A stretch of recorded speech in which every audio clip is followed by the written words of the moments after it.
It was a cold, grey morning when fate decided to cross two lives from completely different worlds. One, a lonely orphan who had nothing left to lose, and the other, a hardened biker who had lost everything that truly mattered. No one could have predicted that one small act of kindness would not only save a child's life, but also move an entire city to tears.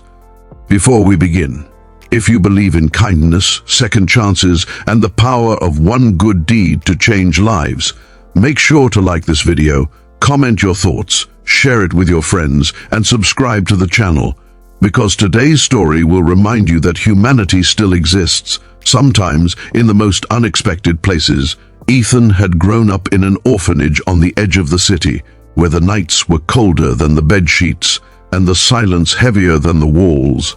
He had no memory of his parents, just a blurry photograph he found once in an old file labeled Abandoned, 2008. The orphanage had given him food, shelter, and a name, but love, that was something he had only read about in storybooks donated by strangers. By the time he turned 18, Ethan had already accepted that he was alone in this world. He worked small jobs, washing cars, sweeping floors, delivering newspapers. He lived day by day, surviving, not living. His dreams were simple: to earn enough to someday rent a room of his own, and maybe, just maybe, buy a guitar he had seen in a pawn shop window. Life wasn't kind to him, but it wasn't cruel either. It was just indifferent. That changed one rainy afternoon. Ethan was walking home from work when he heard the roar of motorcycles outside a diner. A group of bikers, rough-looking and tattooed, were gathered there, laughing, shouting, filling the air with the smell of gasoline and rebellion. He knew their type, the kind people crossed the street to avoid. But among them, one man stood apart. He wasn't laughing. His eyes were red, his hands trembling as he leaned against his bike, staring blankly at a hospital across the street. That man was Jack Raven Doyle, leader of the Iron Serpents Motorcycle Club, a name that struck fear across the city. He was known for his fierce loyalty, his temper, and his code, family above all. But today, the man who once commanded respect and fear looked broken. Inside that hospital, behind the sterile glass walls of the ICU, lay his only son, Tommy, just 10 years old. A rare blood disease was slowly taking his life, and time was running out. The doctors had said they needed a specific blood type, O negative, and there wasn't enough in the city's blood bank. They had sent out an urgent call, but no donors had come forward. Jack had called everyone he knew, begged every contact, even offered money, but hope was slipping away. Ethan, watching from the other side of the street, didn't know who Jack was. He only saw a father in pain. Something about that sight, the way Jack pressed his hand against the glass, his body shaking silently, tore through Ethan's heart. He hesitated for a moment, unsure why he felt pulled toward that hospital. But then he crossed the road, his shoes splashing through puddles, and walked straight inside. When he asked the nurse if there was a child who needed O-negative blood, she looked at him in shock. "Yes," she said, almost whispering. "But are you sure you want to? The process could be long. The boy's condition is critical." Ethan simply nodded. "He deserves a chance," he said quietly, "even if I don't know him."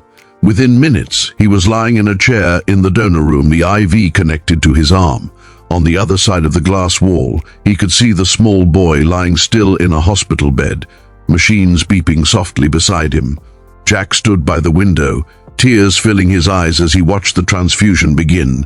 For the first time in years, someone had given him hope, and that someone was a stranger. Hours passed. The transfusion was successful. Tommy's vitals began to stabilize. The doctors smiled, cautious but hopeful.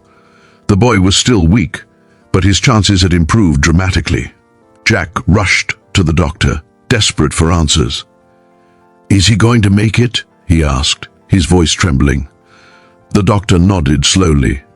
"Thanks to that donor, yes, he might just make it." Jack turned toward the glass window and saw Ethan sitting there, pale and exhausted, but smiling faintly. For a moment, their eyes met. The biker, feared by many, felt something he hadn't felt in years, gratitude so deep it broke him.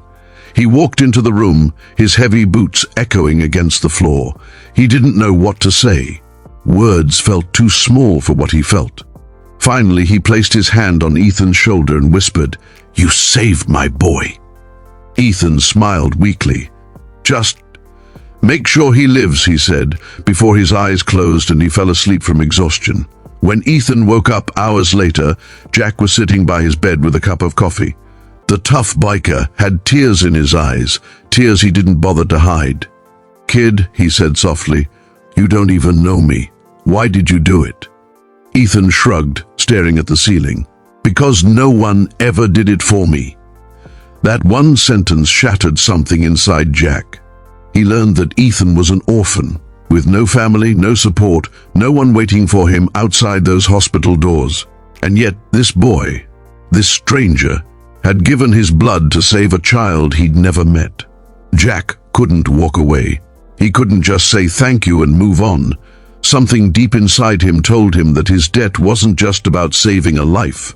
It was about saving a soul. Over the next few days, Jack visited Ethan daily.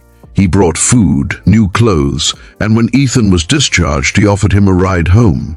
But home was a crumbling orphanage building that barely stood against the wind. Jack couldn't believe his eyes. That night, he called his biker brothers, the Iron Serpents. They gathered outside the orphanage, engines roaring, headlights piercing the dark, like a storm ready to break. But they weren't there for revenge or rebellion this time.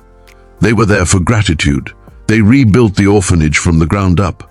They painted the walls, fixed the leaks, donated supplies, and brought joy to the children who had forgotten what kindness looked like. And when the city woke up the next morning, the sight left everyone speechless. A gang of bikers working side by side with nuns and orphans, laughing, helping, caring. News spread fast. Local journalists arrived. Social media exploded. "Biker gang turns heroes overnight," the headlines read. But Jack didn't care about fame. He only cared about keeping his promise. And one night, under the golden streetlights outside the new orphanage gates, he made another promise to Ethan. "You're not an orphan anymore, kid. From now on, you ride with us, your family." Months passed. Tommy made a full recovery, and he and Ethan became inseparable, like brothers separated by fate but reunited by destiny. The Iron Serpents accepted Ethan as one of their own. He wasn't just a member, he was a symbol, proof that compassion could exist even in the roughest of hearts. But the story didn't end there. One winter evening, as the bikers gathered for a charity ride to raise funds for children's hospitals, something unexpected happened. Thousands of people lined the streets. Families, students, workers, holding signs that read, "Thank you, Iron Serpents and kindness saves lives." The city came to a halt that day. Traffic stopped, businesses paused, not because of chaos, but because of gratitude. People stood in silence as the roar of hundreds of bikes echoed through the streets, led by Ethan and Jack side by side. It wasn't just a ride. It was a statement that no matter where you come from, no matter how broken your past, one act of kindness can change the world. When the ride ended, Ethan stood on the stage, holding a microphone with trembling hands. He looked at the crowd, the people who once ignored him when he was just an orphan, and spoke softly. "I used to think being alone meant no one cared. But I was wrong. Kindness is out there, sometimes hiding behind leather jackets and tattoos, sometimes behind a stranger's smile. All it takes is one choice, one act, to remind the world that we're still human." The crowd erupted in applause.